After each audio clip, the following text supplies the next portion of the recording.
Sharky, schau mal. Da, Backbord, eine Eisscholle. Steuerbord ist auch eine. Die sind ja riesig. Wie kleine Inseln. Sepio! Hey, Captain. Alles in Ordnung bei euch? Hast du das Packeis gesehen? Sicher. Von dem hat es jetzt den Gang nicht mehr. Aber keine Angst. Ich navigiere euch zwischen den Eisschollen und den Eisbergen durch. Folgt nur meinem Kurs. Ei, ei, Seeungeheuer. Hast du eigentlich nicht kalt? Kein bisschen. Unter meiner Haut habe ich eine dicke Speckschicht. Die schützt mich vor Kälte. Das ist genau wie bei den Walen. Die schwimmen ja auch im Eismeer. Also gut, weiter geht's. Volle Kraft voraus, Schoten vieren. Pforten schmieren. Hast du Packeis in den Ohren? Schoten vieren. Ach, Noten. Und mit was soll ich denn jetzt die einschmieren? Ei, ei, ei, ei, ei, ei, ei, ei. Weiter geht's Richtung Norden. Es ist einfach so kalt, dass der Atem vom Captain Sharky und seinen Freunden zu dichten, weißen Wolken gefriert. Die Kälte kriecht sogar in die dicksten Kleider.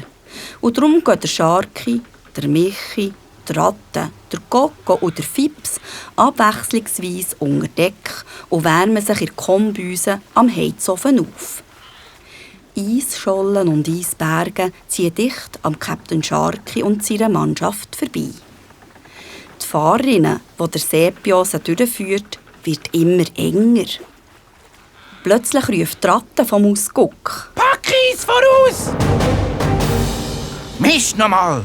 Die Eisschollen schieben sich übereinander. Unsere Fahrerinnen gefrieren zu. Sepio, warte auf uns! Wir müssen sofort anhalten, sonst rammen wir ins Eis. Michi, hol die Segel! Ei, ei, Captain. Langsam verliert das Schiff an Fahrt. Die Eisschollen schieben sich von beiden Seiten gegen Rumpf und bremsen das Boot weiter ab. Schliesslich steht es ganz still. Oh, das ist noch mal gut gegangen. Freude nicht zu früh. Der Schlamassel fängt erst richtig an. So?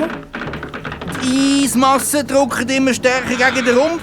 Wenn wir nicht schnell etwas unternehmen, wird das ganze Schiff in eine Nussschale verquetscht. Was machen wir nun? Hilfe! Wir sind verloren! Wartet mal, ich habe eine Idee. Ich mache die Fahrerinnen wieder frei. Ich bin ein prima Eisbrecher. Der Sepio taucht unter und verschwindet von der Wasseroberfläche. Plötzlich schießt er aus dem Wasser und pumpt auf die Eisfläche.